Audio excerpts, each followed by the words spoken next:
আসসালামু আলাইকুম রহমতুল্লাহ বরাকাত। আলহামদুলিল্লাহ ওসসালাত আসসালামু আলা রসুলিল্লাহ বাদ।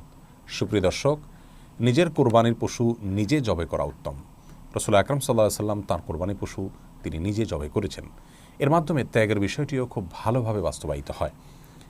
আমাদের সমাজের অনেক মানুষ মনে করেন যে কোরবানির পশু জবে করতে বোধ হয় অনেক দোয়া দুরুদ পাঠ করতে হয়, অনেক নিয়ম কারণ আছে, সেজন্য নিজে করাটাকে রিস্কি মনে করেন এবং কোনো হুজুর বা অন্য কারোর মাধ্যমে কোরবানি করিয়ে থাকেন।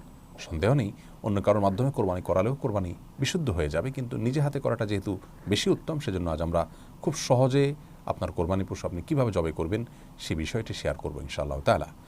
কোরবানির পশুর জবে এবং কোরবানি বিশুদ্ধ হওয়ার জন্য আপনাকে মৌলিকভাবে দুটি কাজ করতে হবে। প্রথম কাজ হলো বিসমিল্লাহি আল্লাহু আকবার বলে আপনি জবে করবেন, আল্লাহর নাম নিয়ে জবে করবেন, এটা হলো প্রথম কাজ। আর দ্বিতীয় কাজ হলো কোরবানির পশুর খাদ্যনালী, শ্বাসনালী এবং দুই পাশের চিকন দুটি নালী এগুলো কাটা গেল কিনা সেটি আপনি নিশ্চিত করবেন। খাদ্যনালী, শ্বাসনালী এগুলো অপেক্ষাকৃতভাবে একটু পুরু হয়ে থাকে, মোটা হয়ে থাকে, বড় হয়ে থাকে, আর বাকি যে দুই পাশের দুটি সরু নালী থাকে সেগুলো আপনি কাটবেন। এটুকু যদি আপনি নিশ্চিত করেন তাহলে আপনার কোরবানি বিশুদ্ধ হয়ে গেল আলহামদুলিল্লাহ।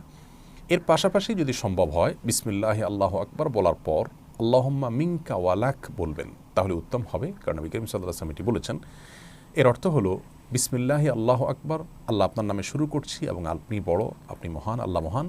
এরপরে আল্লাহুম্মা মিনকা ওয়ালাকের অর্থ হলো আল্লাহ আপনার পক্ষ থেকেই এই পশু আমি প্রাপ্ত হয়েছি এবং আপনার উদ্দেশ্যে এটিকে আমি নিবেদন করছি। এটুকু বলার পর আপনার পক্ষ থেকে আপনি কোরবানি করে থাকলে বলবেন আল্লাহ এটিকে আমার পক্ষ থেকে কোরবানি হিসেবে কবুল করে নিন, এরপর আপনি পরিচালনা করবেন, ব্যাস আপনার কোরবানি হয়ে গেল। আর যদি আপনার সাথে অন্য ভাগিদাররাও থাকে তাহলে সেক্ষেত্রে আপনার নামের পাশাপাশি তাদের নামগুলো উল্লেখ করে বললেন আল্লাহ অমুক অমুকের তরফ থেকে আপনি এটিকে কোরবানি হিসেবে কবুল করে নিন, এরপর আপনি পরিচালনা শুরু করলেন। এর মাধ্যমে আপনার কোরবানি বিশুদ্ধ হয়ে গেল।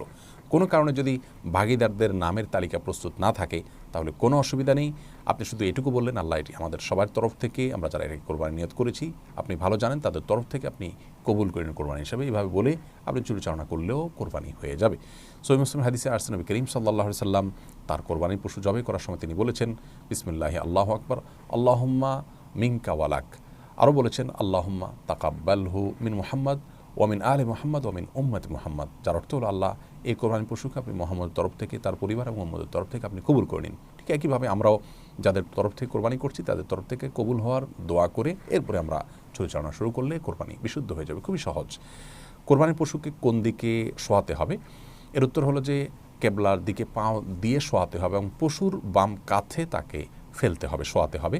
এর মাধ্যমে জবাই করাটা সহজ হয়, সুবিধাজনক হয়, কিন্তু এটি আবশ্যক নয়। অন্য কোনো দিকে যদি আপনি ফিরিয়ে জবাই করেছেন বা জবাই করতে গিয়ে অন্য কোনো দিক ফিরে গেছে এবং সেদিকে জবাই হয়ে গেছে, তাতেও জবাই বিশুদ্ধ হয়ে যাবে, কোরবানি বিশুদ্ধ হয়ে যাবে, টেনশনের কোনো কারণ নেই।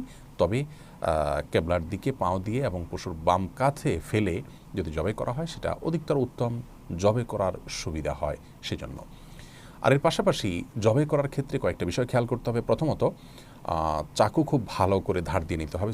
মুসলিমের হাদিসে নবী করিম সাল্লাল্লাহু আলাইহি ওয়াসাল্লাম এটি নির্দেশ করেছেন যাতে অহেতুক পোছাতে পশুকে কষ্ট দেওয়া না হয়, এবং একটি পশুর সামনে আরেকটি পশুকে যথাসম্ভব কোরবানি না দিতে পারলে উত্তম, কারণ এতে তারা কষ্ট অনুভব করে। অহেতুক একটা পশুকে কষ্ট দেওয়ার কোনো কারণ থাকতে পারে না। অনেকে জবের পর ছোট্ট একটা চাকু দিয়ে গলায় খোঁচাতে থাকেন। এভাবে যদি খোঁচানো হয় তাহলে অনেক ক্ষেত্রে কোরবানির পশুর গোশত খাওয়াটাই হারাম হয়ে যেতে পারে, জবেটাই অশুদ্ধ হয়ে যেতে পারে। এই জন্য জবের পর স্বাভাবিকভাবে তার প্রাণ বের হওয়া পর্যন্ত অপেক্ষা করবেন, কোনো চাকু দিয়ে খোঁচানো যাবে না। অনেকে পশু সম্পূর্ণ নিস্তেজ হওয়ার আগে তার চামড়া ছেলা শুরু করেন, অনেকে রক কাটা শুরু করেন। এই কাজগুলো অনুচিত কাজ। পশুর প্রতি অকারণে অমানবিক হওয়া যাবে না। আল্লাহ তাআলা আমাদের জন্য পশুর গোশতকে হালাল করেছেন, এর মানে এই নয় যে আমরা যাচ্ছে তা তাদের প্রতি আচরণ করব। আল্লাহ তাআলা আমাদেরকে নিজের পশু নিজে শুদ্ধভাবে সুন্দররূপে কোরবানি করার তৌফিক দান করুন।